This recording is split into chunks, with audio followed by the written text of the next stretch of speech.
Hi friends, இன்னைக்கு நம்ம வீட்டில் என்ன சமையல் பார்த்துடலாங்களா? அடுத்து என் பையனுக்கு பிறந்த நாளைக்கு வாழ்த்து சொன்னால் அனைத்து சகோதர சகோதரிகளுக்கும் என்னோட மனமார்ந்த நன்றியை தெரிவிச்சுக்கிறேன். சரிங்க ஃப்ரெண்ட்ஸ், இன்னைக்கு நம்ம வீட்டில் என்ன சமையல் பார்த்துடலாம் வாங்க. இன்னைக்கு நம்ம வீட்டில் சிம்பிளான சமையல் தான், ஆனால் இருந்தாலும் ரொம்ப ஹெல்த்தியான சமையல். வாங்க என்னன்னு பார்த்துடலாம். இன்னைக்கு சோறு செஞ்சுருக்கேங்க ஃப்ரெண்ட்ஸ். சுட சுட சோறு. இந்த சோறு எனக்கும் எங்கள் மாமாவுக்கும் சண்டைன்னு வச்சுக்கோங்களேன். அவருக்கு பிடிச்ச மாதிரி சோறு செஞ்சு குழம்பு வச்சுன்னு வச்சுக்கோங்க, அவருக்கு ரொம்ப பிடிக்கும்.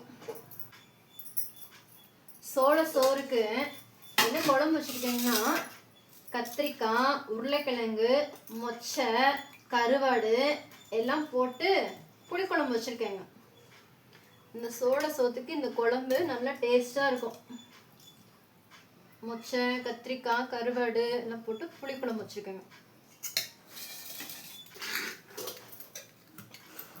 சுட சோறுங்க ஃப்ரெண்ட்ஸ். நைட்டு 12 மணிக்கு வந்துச்சுங்களா? நைட்டு 12 மணிக்கு நல்லா தண்ணி வந்துச்சுங்களா? தண்ணி பிடிச்சிட்டு படுக்கிறதுக்கே மணி 3 மணி ஆயிடுச்சுங்க ஃப்ரெண்ட்ஸ். இப்படிதான் திருப்பூரில் எந்த நேரம் தண்ணி விடுவாங்கன்னே சொல்ல முடியாதுங்க. 12 மணிக்கு விடுவாங்க, 4 மணிக்கு விடுவாங்க, 3 மணிக்கு விடுவாங்க, நைட்டில் விடுவாங்க, பகல் விடுவாங்க. எப்போ விடுவாங்கன்னே சொல்ல முடியாது. வாரத்துக்கு ஒருக்கு தான் ஃப்ரெண்ட்ஸ் தண்ணி வரும் குடிக்கிறதுக்கு.